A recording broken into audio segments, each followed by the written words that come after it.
Here you can see cloud-connected digital hydraulics, a joint exhibit with the Linz Center of Mechatronics. It's a model of a sintering press that can be used for conventional hydraulic and digital operation.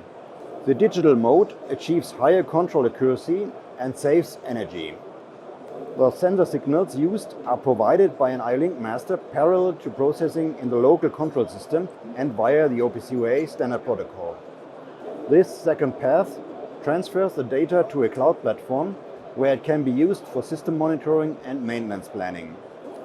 The parallel use of sensor data in data platforms is useful for plants that need to optimize efficiency and operational safety. This is unique because of highly efficient digital hydraulics operation, sensor signals for status detection independent of the control system, and worldwide availability of data through cloud connection of sensors. The data connection enables the sensor values to be used in cloud-based or local IT systems for applications such as asset management and condition-based or predictive maintenance. My name is Benedikt Rauscher. I'm head of Global IoT and Industry 4.0 projects at Pepperl+Fuchs.